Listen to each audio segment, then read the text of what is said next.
하나님께서 주실 말씀 본문을 같이 보도록 하겠습니다.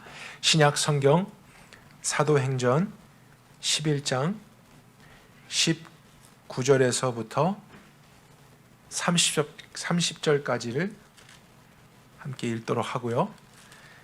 설교는 11장 전체의 내용을 포함하게 될 것입니다.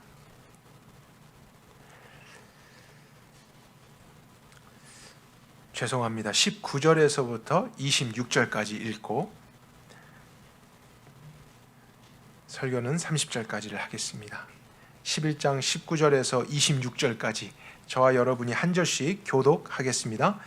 그때에 스데반의 일로 일어난 박해로 인하여 흩어진 사람들이 베니게와 구브로와 안디옥까지 이르러 말씀을 유대인에게만 전하는데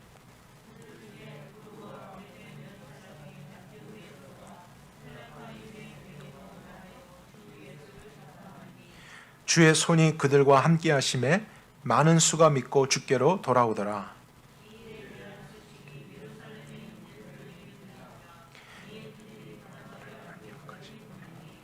저가 이르러 하나님의 은혜를 보고 기뻐하며 모든 사람에게 굳센 마음으로 주님께 붙어 있으라 권하니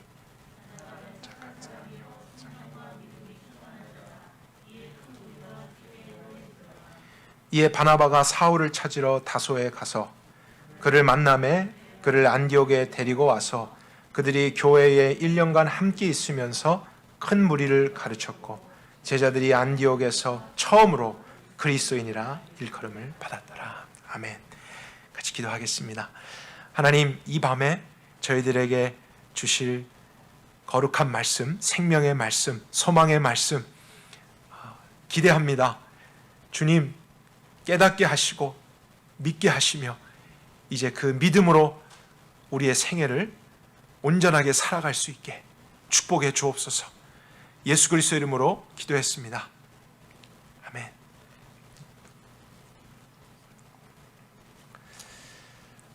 사도 베드로가 이방인 고넬료의 가정에 찾아가서 복음을 전한 사건 후에 사도행전은 다른 장소로 이야기를 이동합니다. 비슷한 시기였지만 또 다른 사건이 다른 곳에 벌어지고 있었습니다. 19절 오늘 본문 처음 부분에서부터 같이 볼까요? 그때의 스데반의 일로 일어난 박해로 인해서, 이것은 7장에 있었던 사건이죠. 사람들이 흩어지게 됐는데 베니게와 구브로와 안디옥에까지 이르게 되었고 그곳에서 말씀을 유대인에게만 전했다라고 시작하고 있습니다. 예수를 믿는 사람들에 대한 핍박이 예루살렘에서부터 시작되니까 그곳에서 처음 믿었었던 사람들, 모여 있었던 사람들이 어쩔 수 없이 흩어지게 됐습니다. 그때 베니게, 구브로, 안디옥 이런 곳에까지 가게 되었다고 하는데요. 베니게는 예루살렘에서 북쪽으로 올라가서 지중해 연안에 있는 지역입니다. 그곳에 이제 두로와 시돈이라는 도시가 있죠. 그리고 구브로는 그 베니게를 마주보고 있는 한 섬입니다. 그리고 안디옥은 베니게에서 더 북쪽으로 올라가서 오늘날 시리아에 있는 지역인데요. 그래서 수리아 안디옥이라고 성경에 소개되고 있습니다. 예루살렘에서부터는 안디옥까지가 한 300마일 정도가 되는 굉장히 멀리 있는 지역이죠. 그런데 그 핍박을 피해서 사람들이 먼 지역으로까지 피신을 갈 수밖에 없었던 상황이었습니다. 근데 피신을 간 후에 거기에서 숨죽이면서 숨어만 있었던 것이 아니라 그들이 어쩔 수 없이 오게 된 것 같았지만 이제 그곳에서 자신들이 믿게 되었던 예수님을 증거하기 시작했어요. 그래서 복음을 전했는데 오늘 특이한 사실은요, 19절에 보니까 유대인에게만 전했다라고 되어 있습니다. 왜 예수님을 믿은 사람들이 유대인과 이방인을 차별하면서 복음을 전했을까? 저희들이 생각을 해봐야 되는 부분이겠죠. 지난주 말씀과 지지난주 말씀을 우리가 떠올리게 되면은 어떤 의미일지를 생각해 볼 수 있습니다. 그들이 정말로 예수님을 믿긴 했지만 평생 동안 지켜왔었던 유대인의 전통과 관습이 있었기 때문에 그것이 쉽게 바뀌지 않았습니다. 그래서 이방인들과 가까이 하는 것이 여전히 불편하고, 또 유대인들에게, 자기의 가족과 같은 사람들에게 이 복음을 전해야겠다는 생각을 자연스럽게 먼저 또 하기 시작하는 것이죠.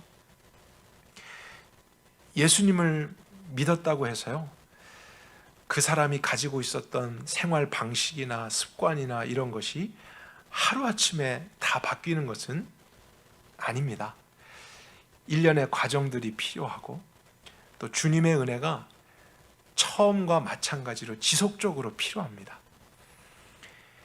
얼마 전까지만 해도 베드로도 그랬잖아요. 사도임에도 불구하고 이방인 고넬료의 집에 가서 교제하며 복음을 전하는 것은 그는 마치 부정한 짐승을 잡아먹는 것과 같이 꺼려하는 일이었습니다. 사도도 이 정도의 생활에 길들여져 있었다면 다른 사람들은 얼마나 더 했겠습니까? 그러나 예수님의 복음은 어떤 일을 한 것이죠? 혈통적인 이스라엘과 이방이라는 개념을 이제 사라지게 하고, 예수 그리스도를 믿는 믿음 안에서 누구든지 하나가 될 수 있게 하는 하나님의 역사를 열게 된 것입니다. 그래서 새로운 이스라엘, 새로운 하나님의 백성, 그들이 혈통은 달라도, 문화는 달라도, 언어는 달라도 한 믿음만 있다면, 한 믿음의 대상이 있다면 이제 그 안에서 하나님의 백성이 되는 구원의 길을 열어주셨던 것입니다. 이제 그것이 예루살렘에서부터 해서 점진적으로 더 정확하게 확산되고 깨달아지고 있는 시점입니다. 20절을 보겠습니다. 다른 성경 번역본에는 이때 벗이라는 단어로 시작을 되기도 하는데요, 19절과 대조를 이루고 있는 장면이기 때문입니다. 그런데 그들 중에서 구브로와 구레네 출신의 몇 사람은 안디옥에 들어가 헬라파 유대인에게도 주 예수를 전파했다라고 되어 있는데, 번역을 조금 수정하겠습니다. 원래 원어대로 보게 되면은 헬라파 유대인이라고 번역하면 안 되고요, 정확하게는 헬라 말을 하는 사람들이라고 해야 됩니다. 그런데 앞에 19절에 유대인에게만 전했는데 라는 것하고 20절이 대조를 이룬다면 헬라파 유대인이라고 하면 이상하겠죠. 그러니까 헬라 말을 쓰는 이방인으로 봐야 됩니다. 헬라파 유대인이 아닌 완전히 이방인, 헬라 말을 쓰는 사람. 그런데 어떤 사람들이 대부분은 유대인에게만 복음을 전했는데 그들은 이방인들에게도 복음을 전하기 시작했다는 것입니다. 근데 그런 사람들의 특징이 나와 있어요. 구브로와 구레네 지역 출신이다. 구브로는 아까 섬이었고요, 구레네는 북아프리카에 있는 지역입니다. 그러니까 예루살렘을 기준으로 본다면 다 변두리 지역이에요. 어떻게 보면 이곳에서 예수를 믿게 됐던 사람들은 유대인이었지만 비주류 유대인이겠죠. 그래서 자신들도 그 지역에 생활하면서 유대인이지만 이방인의 문화를 많이 접하는 일이 있었을 것입니다. 자신의 정체성을 어쩌면 더 이방인으로 가깝게 생각하는 사람들이었을지 몰라요. 그런데 부모님 중에서 유대인이 있거나 그런 유대인의 어떤 전통이 있었기 때문에 예루살렘에 와서 복음을 듣고 이제 예수를 믿는 사람들이 되었던 것입니다. 그들이 다른 지역에 가게 됐을 때 어쩌면 이방인들이 친근하게 느껴지고 그들에게도 나에게 이 소중했던 복음을 전하는 것이 당연하다는 생각을 했을지 모르겠어요. 정통 유대인의 그 문화 속에서 자랐던 사람들은 그것이 쉽게 벗어지지 않았는데, 오히려 오픈되어서 살았던 사람들이 예수를 믿었을 때 그들은 이방인들에게도 복음을 전하는 것을 어려운 것으로, 어떤 불법적인 것으로 생각하지 않았습니다. 왜냐하면 자기 자신도 그랬기 때문에 나에게도 이런 은혜를 주셨다면 저 사람에게도 은혜를 주시지 않을까, 이런 생각을 했을 수 있겠죠. 그런데 20절에 보면 사람들의 이름도 안 나옵니다.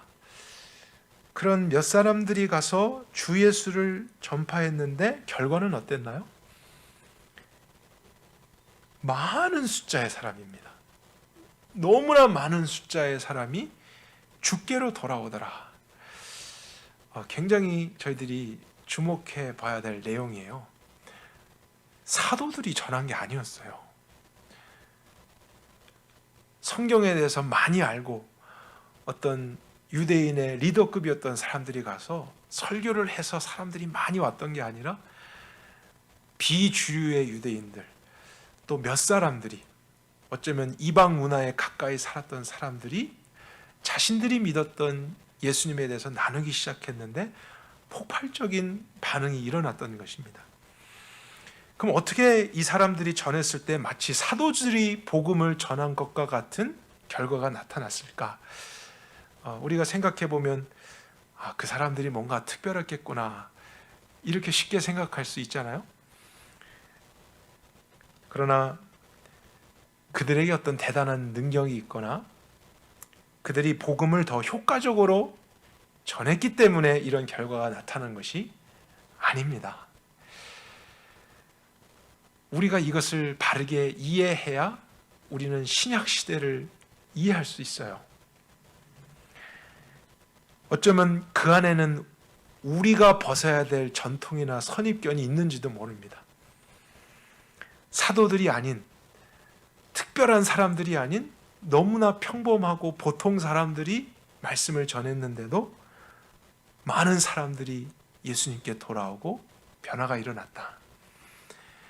그 이유는 무엇이냐면 그들이 했던 일이 바로 하나님께서 원하셨던 일과 일치했기 때문이었어요.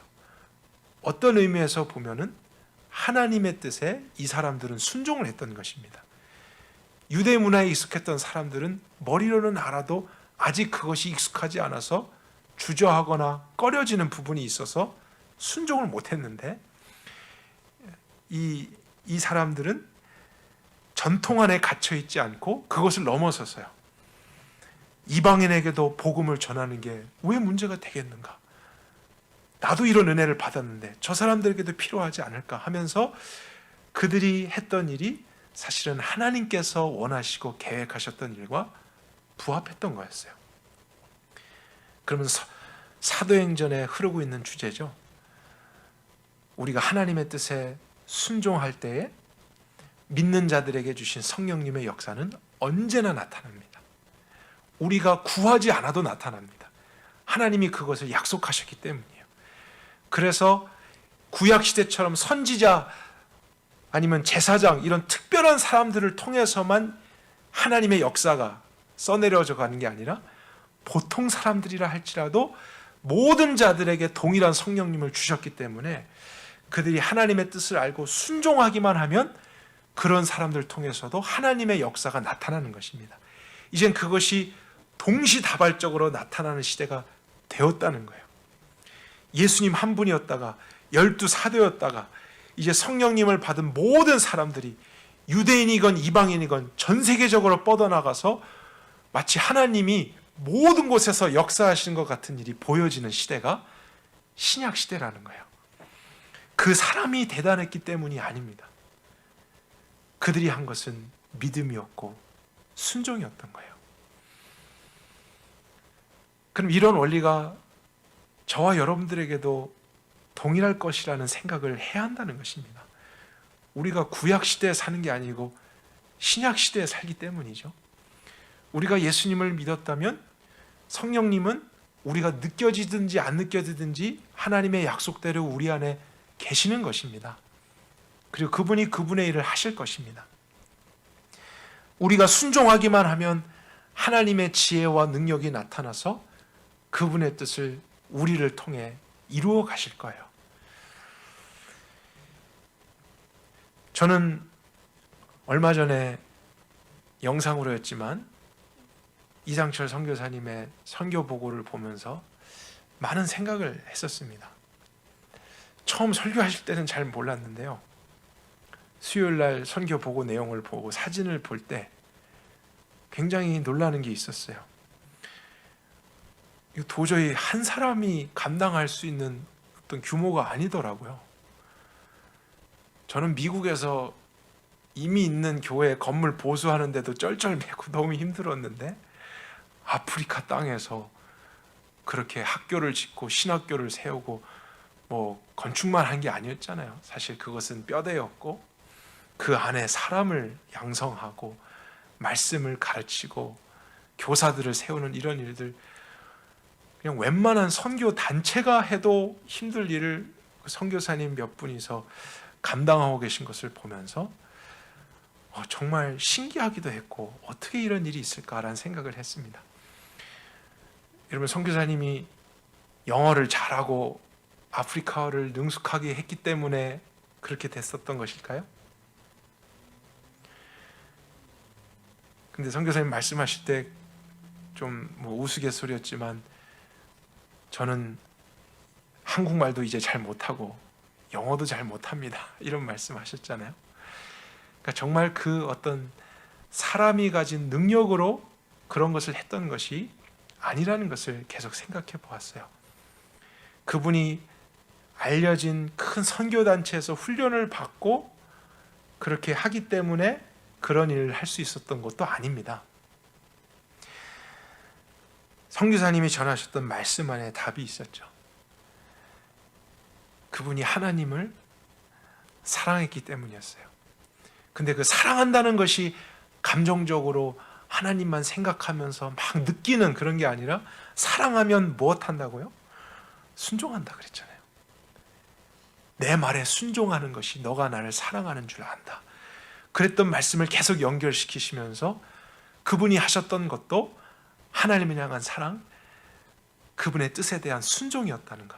그런데 순종을 하면 한 사람이라 할지라도 그것이 하나님의 뜻에 대한 것이기 때문에 이제는 그 안에 계신 성령님이 일하시는 것입니다. 하나님 수준의 역사가 나타나는 거예요. 한 사람이지만 한 지역과 한 국가가 감당하지 못할 일들이 계속 벌어지는 것입니다. 하나님이 하시는 거죠. 그런데 꼭 선교사여야지만 그런 삶을 살 수 있는 것이겠습니까? 이것이 우리에게 벗겨져야 될 선입견이라고요. 우리에게 벗겨져야 될 전통과 어떤 관습입니다. 그렇지 않아요. 우리 모두에게도 이런 삶이 약속되어 있습니다. 그것을 위해 예수님이 오셨고 죽으셨고 부활하셨기 때문에, 성령님이 오셨기 때문에 이제는 우리 각자가 그분의 뜻을 나의 뜻으로 삼고 무엇을 하든지 하나님의 나라를 추구하며 살게 되면은 모든 것을 더하여 주시리라. 성령님이 순종하는 자에게 역사하신다. 이 모든 것이 저와 여러분에게도 실제가 되는 것입니다. 우리가 이런 시대를 살아가며 그 은혜 안에 있기 때문에 평범할지라도 하나님의 뜻을 이루는 거룩하고 위대한 인생들이 될 수 있다는 것, 여러분 다시 한번 꼭 믿으실 수 있길 바랍니다. 계속 말씀을 볼까요? 22절입니다. 안디옥에서 이제 많은 사람들이 이방인이었지만 예수님을 믿게 되었다는 소문이 예루살렘 지역까지 들려지게 됐어요. 예루살렘에 있는 교회라고 되어 있죠.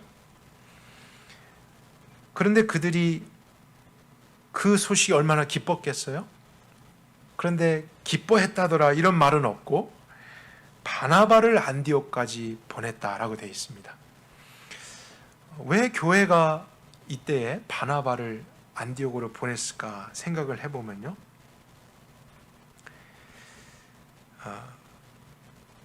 교회로서 그들은 다른 지역에서 이방인들이 예수님을 믿기 시작했다라는 소문이 들렸을 때 신중해야 될 것을 생각했기 때문입니다. 왜냐하면 기쁜 일이지만 그 사람들이 어떤 복음을 어떻게 받아들였느냐, 이것을 교회적으로 확인하고 점검하고 도와줘야 될 책임이 있었기 때문이에요.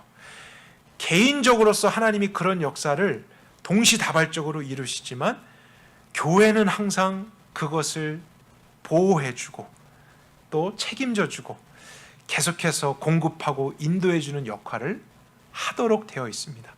그것이 하나님께서 이 땅 가운데 교회를 남겨두신 목적이죠. 하나님의 나라가 개개인을 통해서 이루어져 감과 동시에 공동체를 통해서 안전하고 온전하게 성장되며 완성될 수 있다는 것. 이것이 지난주부터 사도행전에 흐르고 있는 참 중요한 주제입니다.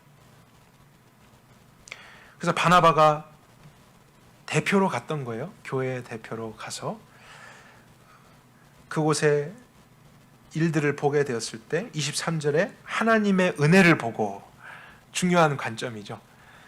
정말로 이것이 사람들이 만들어낸 자의적인 어떤 것이 아니라 하나님께서 허락하신 은혜라는 것을 확인할 수 있었어요. 24절에 보면 바나바는 착한 사람, 성령과 믿음이 충만한 사람이라는 것은 이제 이런 것을 분별할 수 있는 사람이라는 것을 의미합니다. 그리고 왜 바나바를 보내느냐 생각해 보면요, 바나바가 이제 구브로 지역 출신의 사람입니다. 그래서 같은 지역에 있는 같은 사람들에게 그들을 잘 알기 때문에 이제 예수님을 먼저 믿은 사람으로서 또 예루살렘 교회에 속해 있던 사람으로서 교회를 대표해서 확인차 갔던 것이죠.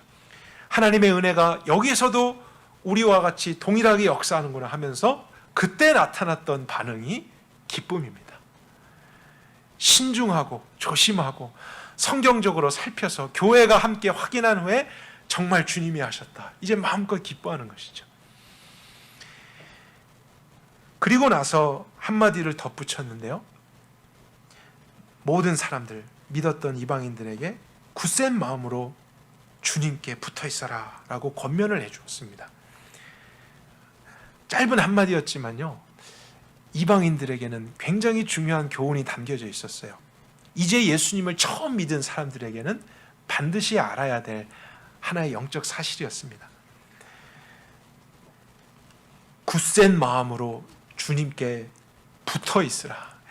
이 붙어 있다는 단어, 꽉 붙잡는다라는 단어를 사용했어요. cling to. 그러니까 믿음이라는 것을 처음에 복음을 들었을 때 마음이 뜨거워지고 눈물을 나고 그것을 한번 결단하는 한 번의 행위가 아니라 끝까지 붙들고 바라보며 완주를 해야 될 어떤 경주와 같이 표현하는 것입니다. 마음을 계속 굳게 해서 처음 붙들었던 것을 끝까지 붙들어야 된다. 주님께 계속 붙어 있어야 된다. 이것이 어쩌면 종교 생활을 했었던 이방인들에게는 익숙하지 않은 표현일지 몰라요. 아니면 이제 막 복음을 듣고 죄 용서함을 받고 하나님의 구원을 경험했던 사람들에게는 다 깨닫지 못한 부분일 수 있습니다. 그래서 바나바는 믿음이라는 것이 한 번 믿어서 저절로 모든 것이 다 되어지고 이제는 다시는 죄의 유혹도 없고 다시는 실수도 없고 넘어짐도 없는 그런 삶이 아니라 하나님의 은혜 가운데서 처음 붙들게 되었던 것, 처음 믿게 되었던 것을 마지막까지 끝까지 붙들면서 가게 되는 것. 그럴 때에 구원을 받은 것이고 구원을 받게 될 것이다. 이런 개념을 가르쳐 줬던 것이죠. 이것은 교회로서의 가르침을 준 것입니다. 개개인이 그 믿음을 가지고 구원의 확신을 경험했고 기뻤지만 교회는 그 기쁨이 슬픔되지 않게, 그 기쁨을 잃어버리지 않게 같이 기뻐해 주면서 권면해 주는 역할, 이 교회의 역할이 없다면 어쩌면 그 구원이 사실 완성되지 못할 수도 있는 것입니다. 그런데 바나바가 그런 권면만 한 것이 아니라 이제 중요한 것을 하나 하게 되는데요. 25절을 볼까요? 갑자기 사울을 찾으러 다소에 가게 됩니다. 이 다소는 안디옥에서 가까운 곳입니다. 그런데 이 다소에 사울이 있다는 것을 바나바는 알고 있었어요. 언제 알았죠? 사울이 예수님을 만나고 나서 이제 복음을 개인적으로 전하기 시작했을 때 유대 지도자들한테 핍박을 받고 위협을 받지 않았습니까? 그때 형제들의 도움을 받아서 극적으로 탈출하고 권면해서 그냥 고향 다소 지역에 가 있도록 보냈던 것이죠. 그래서 바나바는 사울이 그곳에 있다는 것을 늘 알고 있었고, 그때도 모든 유대인들은, 믿은 사람들은 사울이 예수님을 믿었다고 해도 그를 쉽게 받아들여 주지 않았습니다. 워낙 그 사람이 핍박을 많이 했었고 원수로 살았었기 때문에 두려웠던 것이죠. 하지만 바나바는 그것이 또 하나님이 하신 일을 알고는 형제라고 부르면서 받아주었던 것, 우리 예전에 그 부분을 볼 때 살펴봤습니다. 근데 마침 안디옥 근처에 다소가 있었기 때문에 사울을 찾아갔고, 중요한 이유는 바나바 사울을 데리고 안디옥에 같이 돌아오죠. 그리고 나서 1년 정도를 함께 있으면서 무엇을 했냐면 그곳에 교회를 세운 거예요. 지금 교회라고 했던 의미는 예루살렘에 밖에 없었습니다. 그런데 안디옥에서 믿는 사람들이 계속 늘어나게 되자 그들 각자가 이제 믿었으니까 성령님의 인도를 받으면서 잘 살겠지 하고 내버려 두는 게 아니라요, 그 믿는 자들이 함께 모여서 더 깊이 배우고 더 믿음 위에 굳게 서서 처음 붙잡았던 걸 끝까지 붙잡을 수 있도록 도와주는 역할을 바나바가 시작했던 것입니다. 사울을 데리고 와서 이제 교사로 같이 세워서 오랜 기간 동안 함께 먹고 마시고 또 잠을 자면서 하나님의 말씀을 계속 증거해 주었던 것이죠. 교회가 얼마나 중요한가, 그것은 우리의 구원과 밀접한 관련이 있다라는 것을 성경은 이야기하고 싶은 거예요. 그런데 26절에 또 하나 중요한 내용이 나와요. 그 안디옥에 있었던 제자들이 안디옥에서 처음으로 뭐라고 부름받게 됐다고요? 예, 그리스도인. 성경에 처음 나오는 장면이 바로 여기입니다. 크리스천, 그리스도인이라고 세상 사람들에게 불려지게 됐던 거예요. 근데 여기에도 중요한 의미가 있는 거 아십니까? 지금 교회가 얼마나 중요한지, 믿는 사람들이 함께 모여서 같이 더 배우고 온전함을 추구하는 것이 중요하다 이렇게 가고 있는데, 그런데 그 안디옥에 믿었던 사람들이 안디옥 교회의 교인이라고 불림 받았다 이렇게 돼 있지 않다는 거예요. 크리스찬이라고 불려지게 됐습니다. 그러니까 예루살렘 교회의 교인이냐 안디옥 교회의 교인이냐 이런 게 중요한 게 아니라는 거예요. 교회가 중요하고 영적인 공동체가 중요하지만 그럼에도 불구하고 개인적으로 그리스도인으로 서야 됩니다. 주님께 붙어 있는 건 스스로가 하는 것입니다. 각자가 주님을 따르는 자가 돼야 된다는 거예요. 지금 그림이 개인, 공동체, 공동체, 개인, 개인, 공동체 계속 이런 식으로 가요.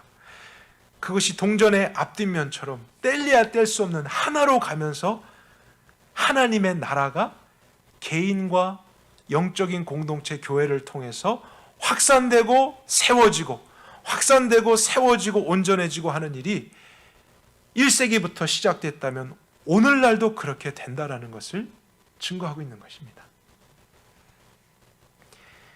지난주에 여러분과 나눈 내용이지만 구약의 역사는 이스라엘이라고 하는 민족의 역사였습니다.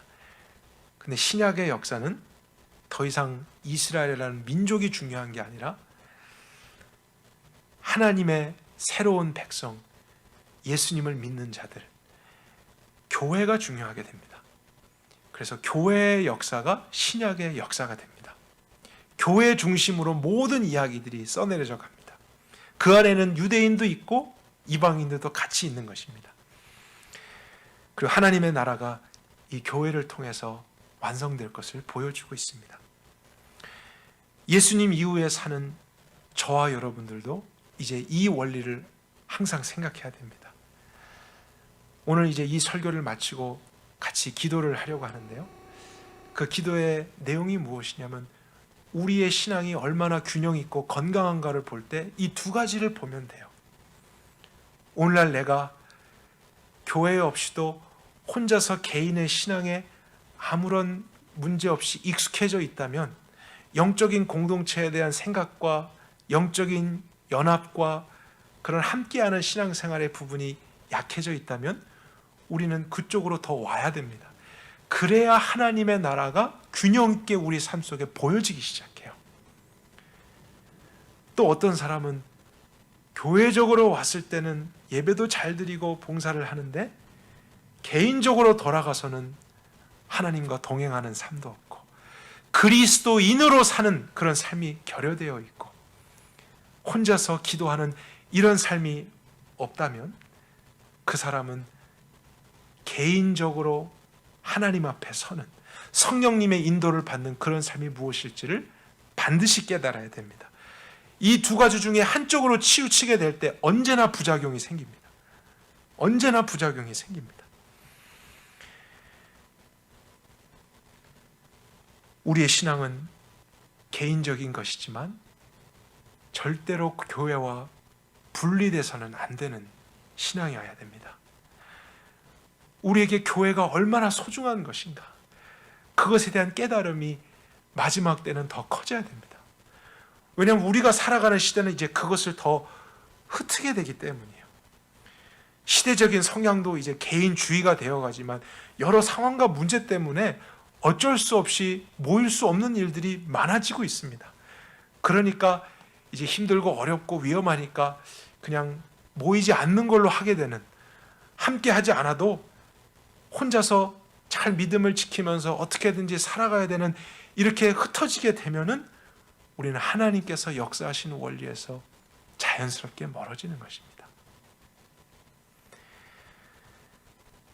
교회 없이도 신앙생활을 잘 할 수 있을 것이라 생각하는 것은 아무리 건강한 팔이라도요, 몸에서 떨어져 나와서 나는 오른팔이니까 혼자서도 잘 살 수 있어, 이렇게 생각하는 거하고 마찬가지라는 거예요. 팔은 팔대로의 역할이 있고 발은 발대로의 역할이 있고 각자가 중요하고 각자의 역할을 하죠. 그러나 그러면서도 언제나 연합된 하나의 몸을 이루어서 같이 생활하게 될 때에 진정한 자유와 진정한 만족과 목적을 성취해 갈 수 있는 것입니다. 우리의 신앙생활을 다시 한번 이 말씀 위에 세울 수 있길 바라요. 아무리 힘들고 어려워도요, 내가 정말로 중요하게 가치 있게 여기는 것이라면 우리는 방법을 찾아서라도 그것을 하게 되어 있습니다. 그렇지 않습니까?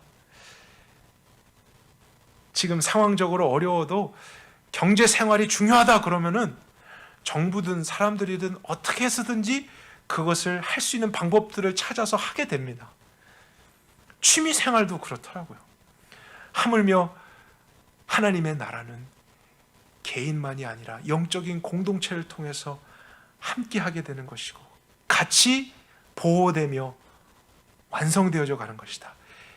이것이 중요하게 여겨진다면요, 우린 그것을 포기할 수 없는 거예요. 어렵고 힘들어도 어떻게 해서든지 그것을 지켜가려고 하고 함께 예수님을 붙들려고 하고 격려해주고, 또 어떤 사람에게 일이 일어났을 때 교회는 오늘 예루살렘 교회처럼 그것을 영적인 눈으로 같이 분별해 줘야 됩니다. 이것이 정말 기뻐할 일인가? 아니면 조심해야 될 일인가?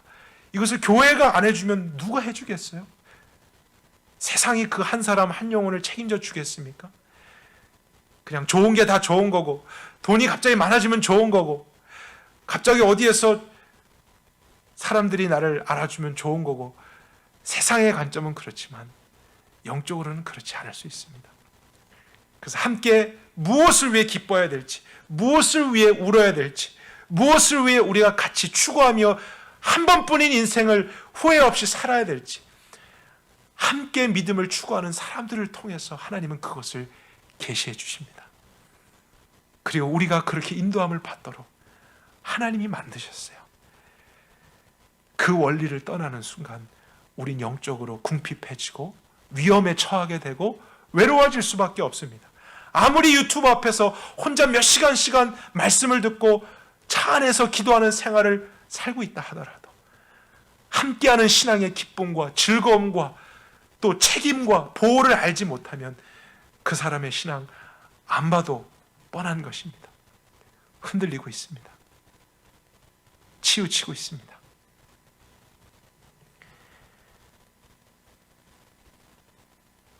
주님이 교회를 위해서 그분의 피를 흘리셨다는 것을 생각해 본다면 그분께는 교회라는 것이 그분의 생명처럼 소중한 것이죠. 교회는 나의 신부라. 여러분, 우리 모두도 교회를 더 사랑할 수 있길 바랍니다. 근데 이 교회라는 것이 무슨 교회, 교단이나 건물을 의미하는 거 아니라는 것 지금 여러분들이 이해하셔야 됩니다. 같은 믿음을 추구하는 사람들입니다. 영적인 공동체예요. 형제 자매입니다. 그 교회를 사랑하는 것이 곧 예수님을 사랑하는 것입니다.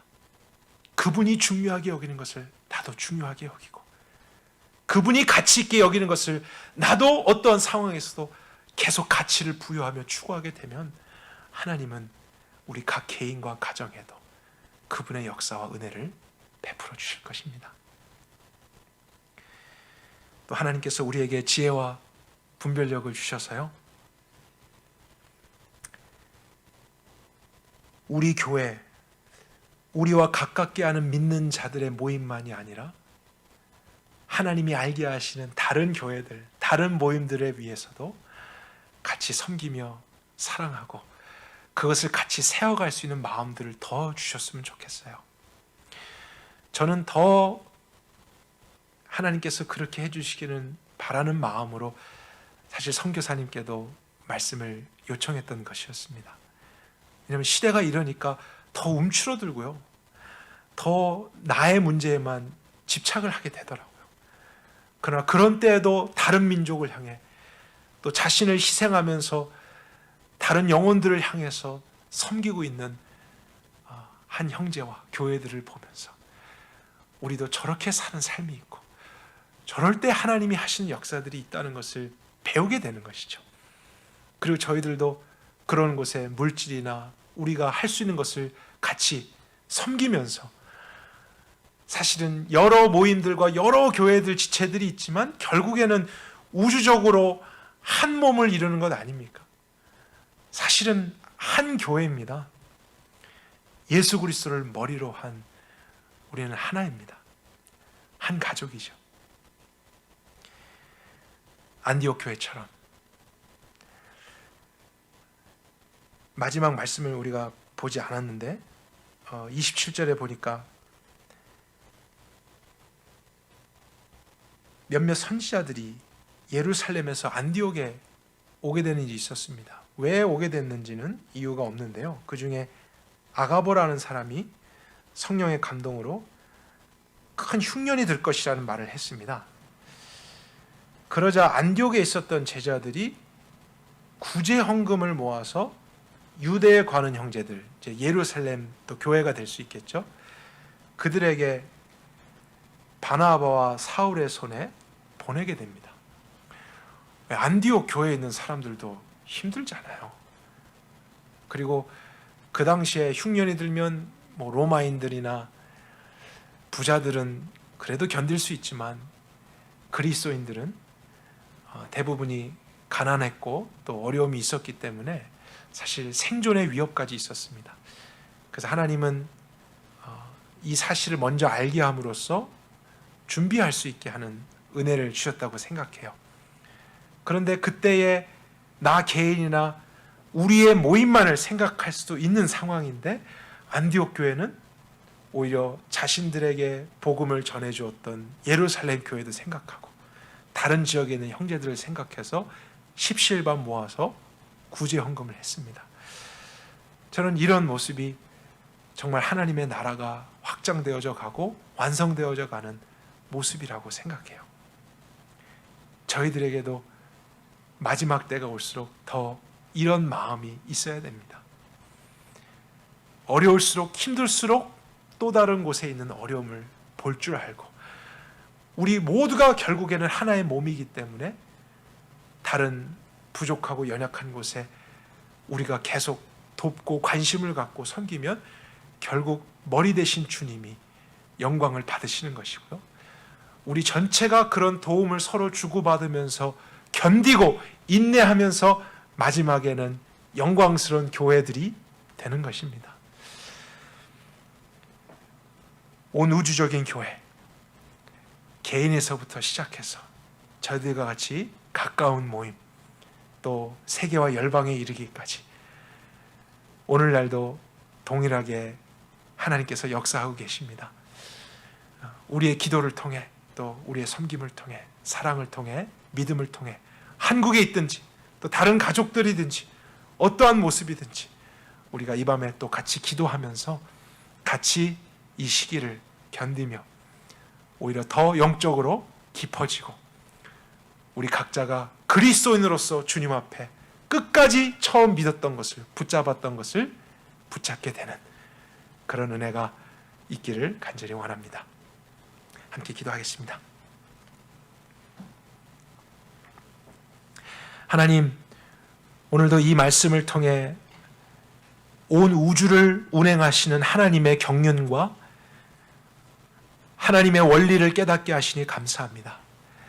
이제 저희는 각자가 성령님을 선물로 받은 그리스도인이기 때문에 언제 어디에서든지 하나님과 직접 소통하며 동행할 수 있는 거룩한 존재가 된 것, 우리가 잊지 않겠습니다. 이미 주신 은혜, 사용하라고 주신 것이지 그냥 간직하라고 주신 것이 아니라는 것을 결단합니다. 각자가 예배 후에 흩어져서도 우리의 삶의 자리에서 주님과 동행하고 성령의 인도를 받아 하나님의 나라를 확장해가는 저희들이 되게 하여 주옵소서. 그러나 그럼에도 불구하고 언제나 같은 믿음을 공유한 형제 자매들을 돌아보며 그들 안에서 함께 점검되고 보호되고 양육되고 성장하여서 우리에게 시작된 구원이 흐려지지 않고 완성될 수 있는 하나님의 역사가 있길 원합니다. 서남 침례교회도 그러하지만 우리만이 아니라 이 지역에 있는 모든 교회들과 전세가 열방 가운데 있는 모든 공동체 위에 하나님이 이 시간 동일한 은혜를 베풀어 주옵소서. 우리가 마지막 때일수록 더 교회를 소중히 여기며 더 교회를 사랑할 수 있는 저희들 되게 하여 주옵소서. 이것이 주님께 대한 사랑이며 주님의 말씀에 대한 순종임을 깨닫게 하여 주옵소서. 그럴 때 성령님의 역사는 1세기와 마찬가지로 동일하게 역사할 것입니다. 오늘도 우리에게 그 소망과 기대감 주신 하나님 감사드리며 예수 그리스도의 이름으로 기도했습니다.